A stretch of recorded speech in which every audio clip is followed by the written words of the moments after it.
Vintage electric go-kart build log number 3. The battery, cells, and parts have finally arrived. Here's a quick look at the 38120 HP cells, the holders which will connect the battery groups together, and the battery bars which will connect the battery terminals together. The cells will be grouped together in pairs to form the 2P of the 20S 2P in the pack configuration. Here's what two groups together look like. Assembling the pack was pretty straightforward.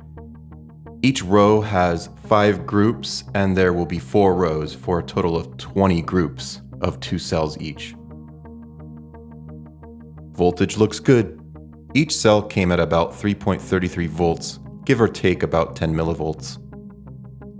After screwing down the battery plates in their correct orientation, I connected up all the balance wires to their respective cells. I followed the connection diagrams from the Chargery manual. BMS confirms everything good. I used Kapton tape to wrap up the battery.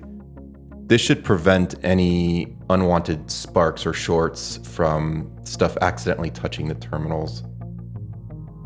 The BMS comes with 2 temperature sensors. I put one on the front of the pack and one at the rear of the pack. This should give at least some indication of overall pack health or if there's a specific hotspot. I'm now waiting on the battery cables and hardware to connect the main leads up to the battery, the controller, the contactor, and the current shunt. Those should be here next week.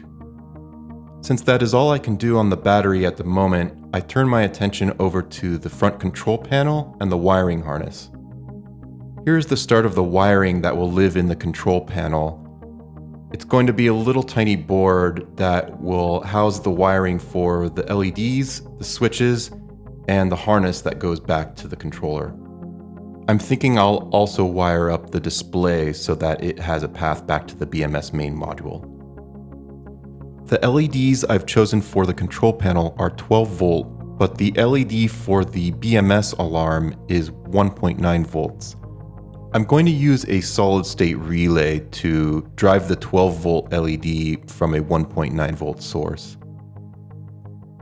I built a quick harness to connect up to the controller, and everything works. I don't know if I will go with these particular connectors because they are pretty small for this size gauge wiring, but at least knowing everything works is great. And that's all for this video. I have parts ordered for the control panel, the display, the battery box, and a bunch of other things. So next week should be pretty productive. Hope you enjoyed this update. Hope to see you next time. Take care.